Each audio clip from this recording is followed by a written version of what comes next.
Good morning, artists and conscious creatives. Good afternoon, good evening, wherever you are in the world. Here I am with another video to talk about artists and isolation, which is a huge thing for us artists because we often create in isolation and sometimes for long periods of time. Sometimes for it could be a couple of hours, a couple of weeks, even a couple of months if you're getting ready for a show or a festival or something that you have coming up.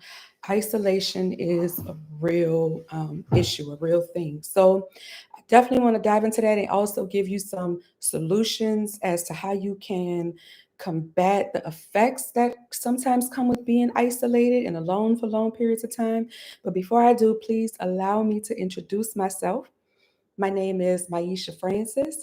I'm an artist, I'm a teacher, curator, and most of all, I am a coach for artists and conscious creatives. I am here for artists who know that they were put here on this world to help raise the vibration of the planet, raise the vibration of humanity, spread messages of love and light into the world through their sacred divine gifts of creativity.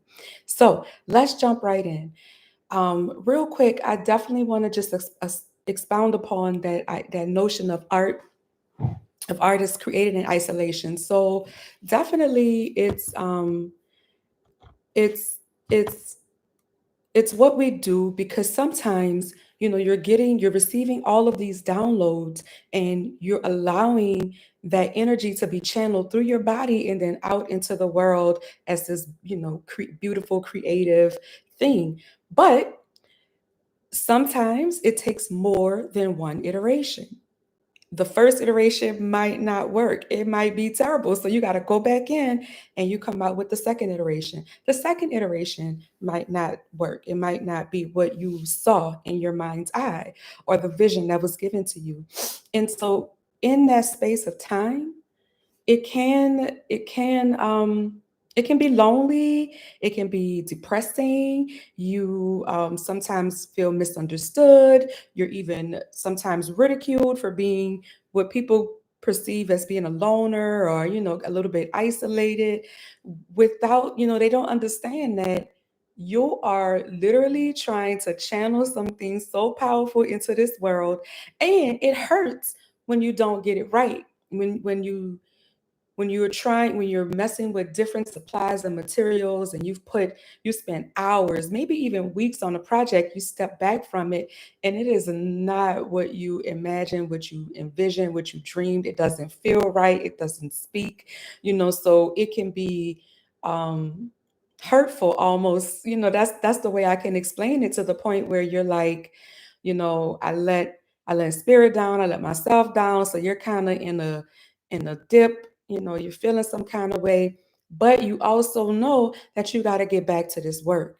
So, you've pulled away from, I guess I would say, normal things like maybe family gatherings. Maybe you can do a family gathering, but your mind is totally somewhere else. Everybody's sitting around laughing, talking, joking, but your mind is way over into the next project. So, that feeling of being misunderstood is real, and I'm here to share that you're not alone in that. That's part of the artist's journey, and that's okay, right? So I wanted to share something as I was jotting down some notes for this video. I was thinking about Pharrell. I once heard him speak about his journey to making that global hit, that song Happy. You know that song, Because I'm Happy, clap along if you know that song. He said that it took him so many iterations to get to that final one that we all know and love. That song was so popular that it was all over the world. People were making videos all over the world, singing and dancing to it. But he really went through it in creating that beautiful piece of work.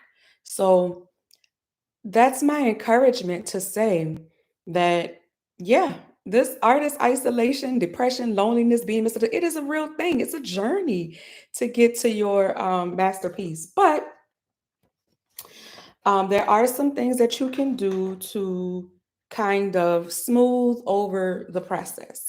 And so I'm going to give you 4 solutions that can get you over the hump as you work through this process. So you're not just suffering through it. You don't have to suffer. You really don't. It took me so many years to figure out I don't have to suffer through the isolation. I don't have to suffer through, from one piece to the next. There are things I can do. So the first thing is to surround yourself with people who understand the artist's journey. There may be other artists, there may not be other artists. So for me, I'm lucky. I have 3 sisters, and I also have I have a tight knit immediate family, and I've always had one of my sisters who I could go to and share, how I was feeling about different projects. Now she is not an artist at all. She don't have one artistic bone in her body, but she understood me and she understood the purity and sincerity with which I was trying to create. And so, sometimes she would talk me through it and say, be gentle with yourself, it's okay, back away from it. And these were things she was telling me when I didn't know to tell myself. So you have to surround yourself with somebody who knows the journey that you're going through. Now, it could be other artists, but I want to say to be careful as well, because we tend, as artists, we tend to group up and collect, and then we complain about the things that are not working well. But you want to get with artists who are about the things that are working right and are about, always moving towards the goodness in the creative process, not complaining about, you know whatever. That's not what you want. Anybody who complains too much, block that out, because that can definitely put a damper on your art process. But anyway, so two, the first solution was to surround yourself with people who understand the artist's journey.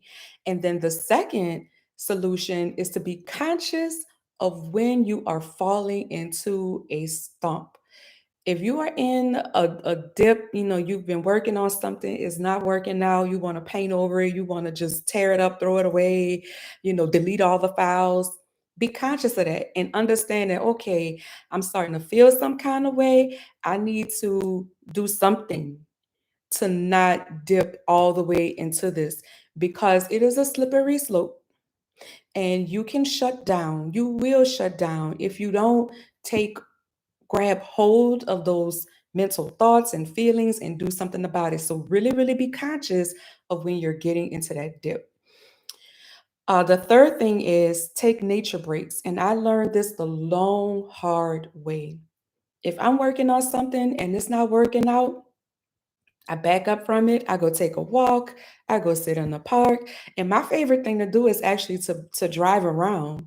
So here where I live, we have a lake, and I tend to go to the lake if I'm just super stuck, or if I just don't feel, or if I'm in that slump, or if I just don't feel like it. I take a ride, I take a walk. I really, really get into nature. I pot a new plant. I be in I let the wind really just envelope me. Um, we don't have a beach here, but those of you who are close to a beach, go get in the water and let the water rock you, so that you can just kind of let that energy out of you, so that it doesn't accumulate and build up and send you into a space that you really don't want to be. All right. And which leads me to the last thing, which is be gentle with yourself. It is a process. You are a human being. It is not going to always be perfect every single time. I was just painting this morning, doing a morning meditation, and I had a beautiful blend, and right in the middle of it, I made a mistake and got some deep purple in the middle of light turquoise blue. I did not want that to happen. But you know what? I'm human. Be gentle. I let it go, and I just move on. Same thing with the piece of art that's not working out. Let it back up from it. Don't start telling yourself, I'm not good. All these things we try to say to ourselves, let that go. Be gentle, back up, move on. All right, so those are 4 solutions you can do to just kind of kind of combat your isolating moments and seasons, because they will happen. We create in isolation. It's what we do, right? So take heed of that, and I hope that helps you. If you would like to work with me, you can always reach out to me at mfrancisgallery.com/work with me. Again, it's mfrancisgallery.com/work with me. I am super passionate about helping conscious creatives reach their highest creative potential and goals. So, sending y'all peace and love, and I hope to see you on your journey. Bye.